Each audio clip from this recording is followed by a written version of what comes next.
A new digital age verification tool will be piloted by government early next year to increase protections for children online. Minister for Communications Patrick O'Donovan today detailed its vital importance. I think this is the public health policy issue of our generation. And no more than the smoking ban was back in the late 90s or early 90s, this is akin to that. I'm joined by Fianna Fáil TD Malcolm Byrne, Social Democrats TD Sinéad Gibney and Tech Editor with the Irish and Sunday Independent Adrian Weckler. And you can send us your comments, simply scan the QR code or contact us via the WhatsApp number. Adrian Weckler, explain to us, what are they doing? What's the point of it? What the government appears to be trying to do is to link or connect in some way your online account, this MyGov ID, which will be introduced next year, which is, if you think about this as like an online digital passport, as something that you can use to verify yourself, to pay for things, like a digital wallet that you would have on your iPhone or your Android phone. They want to somehow try and connect that or your online verification to your age for social media purposes. And what the Minister is talking about right now is in the context of kids using social media. So it's quite a big idea, comes with a few pros and a few cons as well. So it'd be very interesting to see the detail of what the government comes out with on that. So what are they looking to ban? What are they looking to ban or prevent? They're looking to try and stop kids using social media, a more robust way of stopping kids using social media. Now, this comes in the context of Australia this week having banned social media for under 16 social media accounts. I think a lot of figures in the government like that idea, but they're not really willing to go that far yet. We're somewhat constrained by our membership of the European Union there as well. We did tighten our laws in Ireland against kids using social media in the summertime. In Ireland, the law is 13. So if you're under 13, by law, you're not allowed to have a social media account, according to the social media companies' own rules. And we tightened the law there to hold companies more accountable through our media regulator. The idea here is because those rules, by and large, don't work. We know from surveys from the likes of CyberSafe Kids, they do a massive survey among 9,000 primary and secondary school kids, that social media use among, say, 12-year-olds is ubiquitous, it's universal. There are some signs of it receding a little bit with primary school voluntary bans among parents. But generally speaking, most 11 and 12-year-old kids still use social media. So the law isn't really working. So what the government's idea seems to be that if they can somehow connect an official state ID, if you want, for want of a better term, somehow to verification for social media use, that presents a better chance of stopping kids from using social media. OK. Malcolm Byrne, the details kind of vague. The legality is pretty opaque and the implementation is unclear. Is this just talking tough about the internet and social media because that's the in vogue thing to do, or is there an actual purpose here? Well, I think there is a recognition, and as you heard Patrick O'Donovan say, addressing the problems of online harms, particularly for young people and children, is critically important.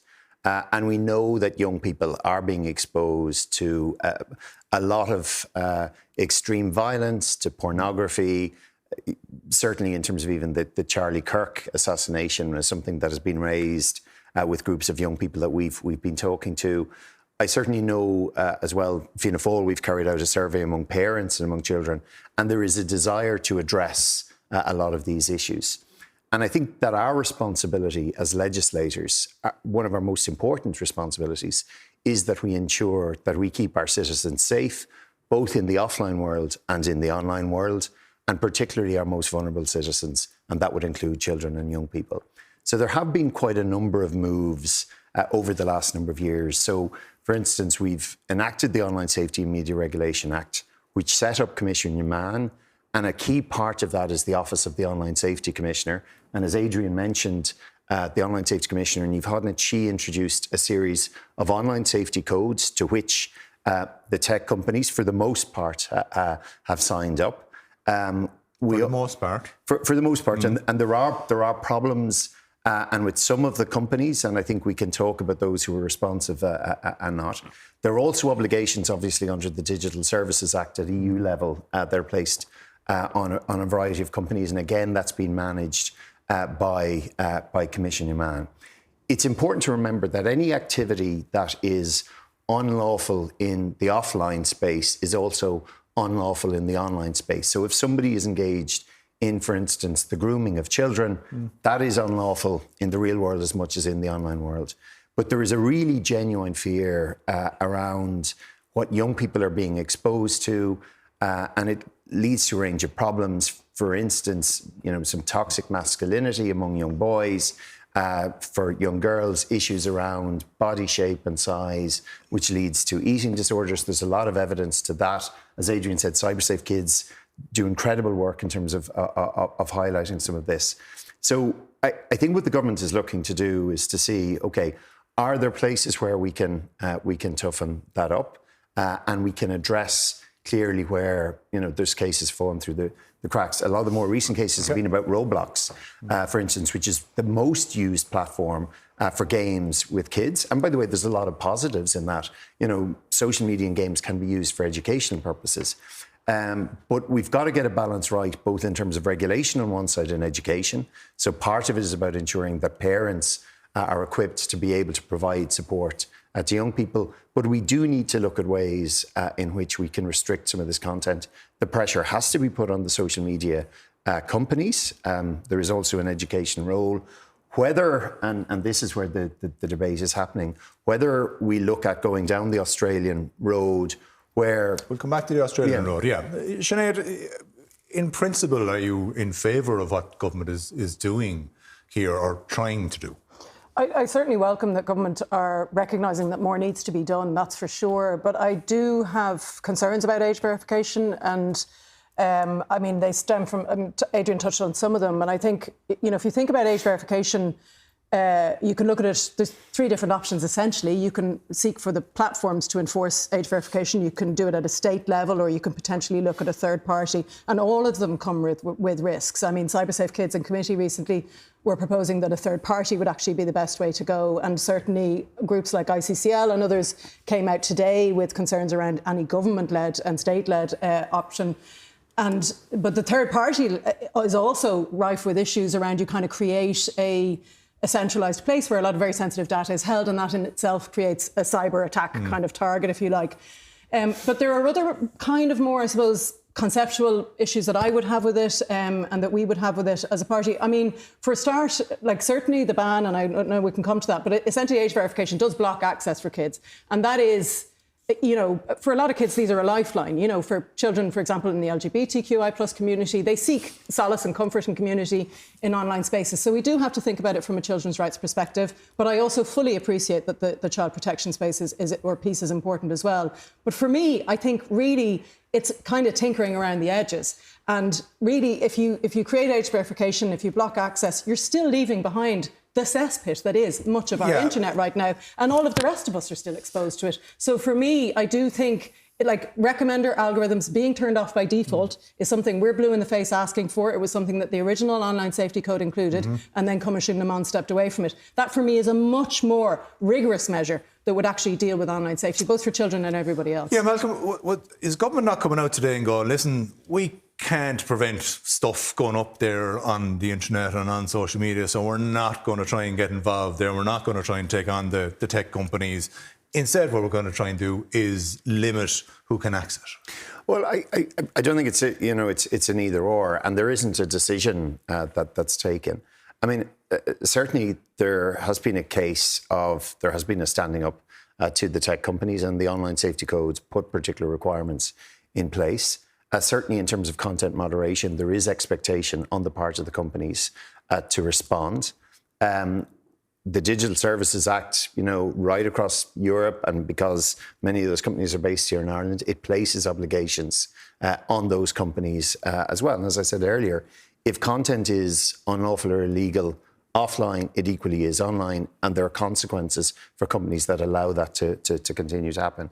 I think the question and the debate that is now happening is, for children and young people, they are still being exposed to some of this content. Sinead is actually right. It's not just an issue about children and young people. It's a broader question, but obviously this is part of the focus at present. I'm not certain about, and I know the issue that's been debated about whether or not we should ban social media accounts for those under 16, as in Australia. Those under 16 can actually still get access to certain social media, for instance, looking at a YouTube video, but they won't have access to their accounts. I think what's crucial, though, in this debate as well is that we also hear the voices of children and young people. Okay. And interestingly, the Youth Advisory Panel at Commission Yaman has advised against a ban for those who are under the age of 16. Okay. If I could just jump in on one thing, because I do think, there have been measures brought in, of course, but I don't believe the government is yet holding to account the tech companies in the way that they should. I think, in fact, that the tech companies are running rings around not just this government, but actually even at EU level. Because Malcolm mentioned that the Digital Services Act, for example, and we've had GDPR. We are now seeing the AI Act, and before it's even implemented, is about to be stripped back in the digital omnibus that both government parties, European groupings, are supporting. And that is even going to go as far as rolling back on GDPR as well. So Adrian, that digital suite is not there. Is that, Malcolm says we're standing up to the tech companies. Really? To a degree we are. So last week, the European Commission put a €120 million fine on X. The Americans have gone ballistic. Okay, not only Elon Musk, but the entire State Department, the whole apparatus of the US political spectrum has now gone ballistic, and there's a campaign painting Europe as the place of censorship. So you can't ignore those headwinds across Europe and around Europe as well in general. You talk to business organizations, tech groups, they talk about an over-regulated Europe. That's not directly an answer to the issue we're talking about right now, but it's worth bearing that in mind as a political bedrock. Are we standing up to the tech companies? Yes and no. So I'm sure we'll get on to the Australian thing, but there's a very big difference between Dublin and Canberra in Australia. And the main difference here... We'll come back to that main difference. I want to bring in Dr. TJ McIntyre, Chair of Digital Rights Ireland. Legally, TJ, can they do this? Or is this going to be a classic example of government saying, we'd love to do something about it, but sure, the old EU and Brussels won't let us? Well, as described, Fionnán, there's a more fundamental point, which is that they're relying on a very shaky reed here. So the plan is to use the MyGov ID, which is probably better known as part of the Public Services Card scheme. But the problem for the government is that has been found to be illegal by the Data Protection Commissioner on 2 separate occasions. So in 2019, the DPC found aspects of it to be illegal. Just earlier this year, the DPC found further aspects of it to be illegal and imposed a €550,000 fine on the state. And overall, therefore, it cannot be imposed on a compulsory basis. There is no legal basis for it. It can only be used in a voluntary way for government services. So just as a very starting matter, that cannot be used in this way. And it's really remarkable that you try and take something that's already quite legally difficult, like age verification online, and try to base it on such a flimsy basis. But then if you move on from that, you have these wider questions about fundamental rights. And is it appropriate to deprive children of access to all of this material at the age of, let's say, 15? Are you going to try and do this on some sort of graduated basis? Are you going to try to replicate the Australian scheme? It's worth remembering this is something that has never been done anywhere in the world. And I'm very surprised that the government would indicate an intention to move ahead with this instead of looking at experience elsewhere, taking a pause and asking, will it in fact work? I think the short answer is it probably won't work. We've seen something similar being done in the UK in the form of their online safety legislation. And there has already been problems there, given that it has resulted in sites like Wikipedia saying, well, we might have to restrict access by children to our services because of the way we're structured. So overall, therefore, I think it is very, very shaky. Yeah, but TJ, the answer back to you there from the Minister, Patrick O'Donovan, today was, this is about child safety. So therefore, that overrules everything else. This is a necessity. It's a societal decision that we are taking to restrict access of children to this sort of material.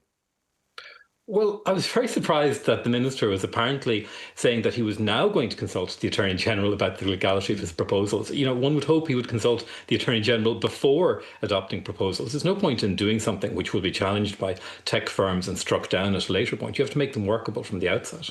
OK, Adrian, just explain to people what happened in Australia. So this week, the Australian government introduced a new law whereby teenagers under the age of 16, so 13, 14 and 15-year-olds, who in Ireland and the European Union, everywhere else, would be able to have social media accounts, cannot now have social media accounts by law, which is to say that the social media companies are not allowed to support accounts with kids who are 13 or 14 or 15.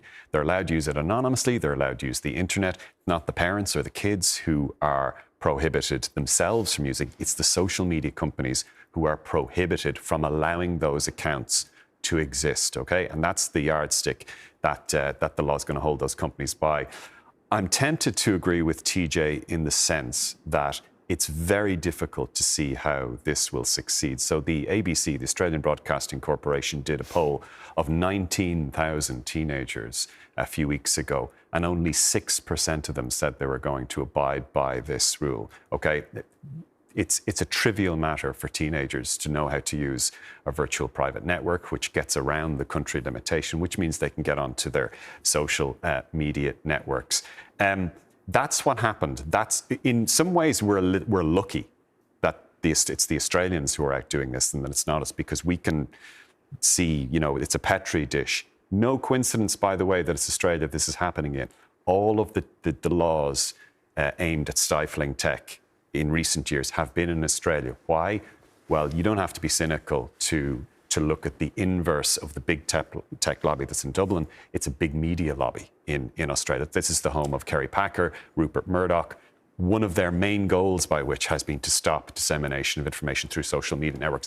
That said, I don't believe that this is a cynical ploy by the Australian government. I think they believe in what they're doing. They're trying to limit harm to kids and teenagers. It's a point of view. It comes with considerable downsides, some of which have been outlined by TJ, some of which have been outlined by Sinead. And I think there's a reason why we haven't rushed into it. OK, why not do it? Why not ban social media accounts for under 16s? Well, I will say, and I suppose in defence of Australia, I mean, yes, I get the point, Adrian, but Australia has been sort of to the fore in the online safety world. It was the first that set up the Office of the E-Safety Commissioner, and indeed the Oireachtas Media Committee during the last Oireachtas, we engaged with Julie Inman-Grant quite a lot, there's a very close relationship between our online safety commissioner and the Australian e-safety commissioner. And in fact, there was even a memorandum of understanding signed between the two last week. The Oireachtas committee to Australia. No, it's not. But I do think that we can learn a lot from it. I mean, interestingly, in Europe, Denmark has now already indicated it's going to progress with it. The European Parliament has voted in favour of looking to do it. I do think that if we do... Why don't we champion the cause here and be the pioneers in Europe? I'm not convinced by it either, primarily because, well, from talking to young people, as Adrian said, most young people will know how they will be able to get around the angles. I do think it comes back. I mean, cigarettes are banned for kids as well. Kids find a way of getting cigarettes, but the vast majority of them can't smoke. Nothing ever works 100%. I think there's a couple of issues here, and TJ actually asked about a graduated response, and there are reasons, for instance, as to why those under the age of 13 aren't meant to have accounts at the moment, even though we know some of them are. It's about at what age it's appropriate for a child to be able to access particular types of content. Now, part of that is also around education, which we haven't really touched on. And certainly, it's about being able to provide support to parents. As Adrian pointed out, they have a different type of lobbying system and the way society works in Australia. Maybe we just don't want to really stand up to the tech companies here. Well, I think one of the other issues... The guys who are shoveling the articulated lorry loads of cash into the Department of Finance every month. I mean, I think one of the things that I did find interesting in terms of what the Minister was talking about this week was actually a proposal that Senator Shane Castles and I proposed when we were in the Seanad during the last Oireachtas, when the Online Safety and Media Regulation Bill was coming forward, which was around where we would extend personal liability to directors of companies who knowingly and willfully allowed online harm to be accessed on their platform. So in other words, the same principles that apply to, say, environmental law. Okay, but you're not in favour of the Australian ban there. I tell you what I'd like to see, the evidence that would come. Can I just make a point about this, right? There is one elephant in the room that, like, when you say, letting the tech companies off the hook, tech companies deserve what's coming to them. They're ruthless on this. They have no conscience about monetizing kids, and they never have had, okay? So nobody should shed any tears for the tech companies. But the elephant in the room here is parents. So the reason I don't know whether you guys would agree with me, the reason I think the government hasn't forged ahead with this, it's not clear that it's absolutely popular. We all hope for a safer environment for our kids online. There is no way that an 11-year-old and a 10-year-old gets on social media in Ireland without their parent giving them a smartphone and helping them on to Facebook or WhatsApp. It's not possible. That doesn't happen. Now, it's not something that we like to admit in public, but the vast majority of parents, I have to say this, are the ones who facilitate their kids getting on to social media. The only reason I raise that point is I'm not so sure that it is as politically popular to go in and ban social media among 14, 15 as we might think. I don't know about that. I mean, I do think actually, and just even from engaging with people in my own community, I mean, there is a lot of fear right now, and I really feel for parents because they don't know what to do, and like honestly, there's a lack of understanding, and children and younger people have a lot more understanding of this technology than a lot of their parents. I think those days are gone. I think it was true to say. But the other group that I think are really lacking in an understanding of this is policymakers and lawmakers. I mean, even in Leaders Today, my colleague Holly Cairns raised online safety with the Taoiseach, and honestly his response to me belied a lack of understanding of what we're talking about. You were talking a week ago about nationalisation of technology as a utility. I was in committee with Cybersafe Kids and Children's Rights Alliance. Yeah, what we were talking about was basically... What? Let me put it another way for you. I mean, we talk about the recommender algorithms in tools as being problematic, and they are, because they basically control our feeds for us. They determine and dictate what we see. And algorithms are designed in such a way that right now, because the tech companies are profit-seeking, they're designed to keep our eyes on the screen. And they're not shy about saying that. Right. Like, as Adrian said, tech companies want us to be addicted to their products. Nationalisation of this as a utility. Yeah, exactly. But algorithms in and of themselves are not bad. They're really good tools. And if we had some kind of public ownership or public interest influence on algorithms, we could instead see algorithms which promoted social cohesion, promoted equality, promoted mental health well-being. But there is, and there's so many dichotomies here. Like, for example... I know, but Well, for example... That's great, but you're proposing a vast system now run by the state? No, what I'm trying to say is, like, people say on one hand that the utility is such a fundamental part of our life. So, for example, we're talking about subsea cables recently from a defence perspective. And the state is willing to deploy our military to defend subsea cables, even though they're privately owned by tech companies, which I fully appreciate, because the response you get when you question that is, but they provide such a fundamental utility for our lives. But we don't treat them or regulate them in that way at all. So what I'm trying to say is, if they are so influential in our lives, if they are dictating so much of what we consume, what we do as human beings, then we have to start thinking about taking back control. There is an organisation called Free Our Feeds, which is about promoting exactly that. And I worked in the tech sector. When we still talked about a free and open internet. And that's what I think we need to get back to, is remembering that this technology can be used for social good. But as long as it's used by owned by those tech companies, that won't be the case. Malcolm, the Minister said today there wasn't any pushback from the tech companies, to which you'd immediately said, there's alarm bells gone off there. So is this basically what's been proposed here, age verification? Is this basically what they want? Because they know that there is some clampdown coming here, and they're going, well, this is the easiest way to go. Well, my experience certainly has always been in dealing with the tech companies, and I do think we need to work with them to understand a lot of the issues. But my experience has often been, well, we welcome regulation until particular regulation is put forward, and then there are problems found with it. I think the critical issue that's here, and it comes back to my very earliest point, we want to ensure that we're able to keep people safe in the online environment. And that is the biggest concern around parents, and indeed among children and young people themselves. And it is, as Sinead has said, is right. Like the opportunities that are provided by social media, the online environment, and AI. Malcolm, give me a timeline here. When is age verification of some sort, be it on the internet or on social media, on foot of what was announced today, going to be coming onto your kid's phone? Well, so I think what is certainly going to happen is that the MyGov concept is going to continue to be developed. 2027. We're on the change of government now. Well, it's going to be... You might be the Minister for Communications now when the reshuffle happens. 2028. So what I'm going to say... What I am going to say is we will be looking much more towards digital verification. We are going to see a lot more moves in that regard. We're talking about moves around digital currency and so on. I think there are a couple of issues that are critical to this. And I'm conscious Sinead's point about do we get an independent agency? We seem to be constantly one step away from doing something. Let me give you an example, which most people will remember here, was the COVID app, which was a voluntary app which had mass uptake. It was run by the state. It had very clear purposes, and people knew it was to save lives. And I think that if an app, if MyGov ID is developed, and yes, the concerns around data and security have to be very clearly addressed as part of that.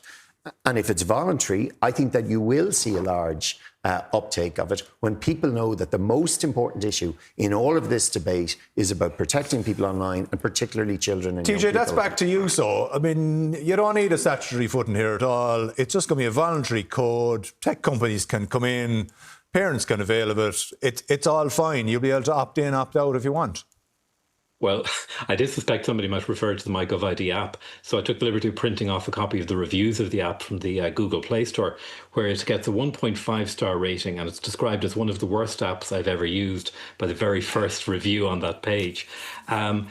In other words, I don't think that the demonstrated expertise in deploying technical solutions is there at state level to begin with, never mind the underlying legality problem. Now, you said, could we do this on a voluntary basis? And the short answer to that is no. If you're going to restrict people's freedom of expression and rights to access information, it's clear as a matter of domestic European law that we have to have a statutory basis in place to do that and to allow people to challenge wrongful restrictions. So we certainly can't do it on a voluntary basis. But could I just make one point about something you said earlier on, which was whether we're sufficiently standing up to the tech companies? To an extent, age verification of this sort isn't really standing up to the tech companies. In a way, it's letting them off the hook by allowing them to continue with a toxic environment, but restricting children's access to the environment rather than addressing the underlying toxic environment. So Facebook have recently been lobbying the minister on the question of age verification. My understanding is they are promoting something like what he has now come out with, which would be baked into the device, so baked into the iPhone or the Android device. And the benefit for them would be that it would be a cost reduction measure where they could offload ID verification onto another participant in the ecosystem, the device manufacturers. Malcolm, very quick point. Very briefly.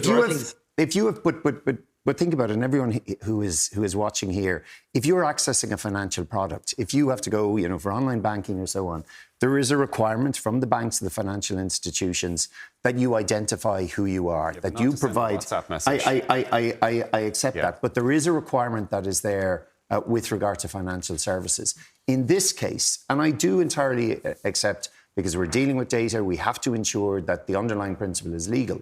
But for us as legislators, our most important thing that we have to do is to be able to protect children and young people online. And what we've got to do is explore all the options and see which of them work. All right.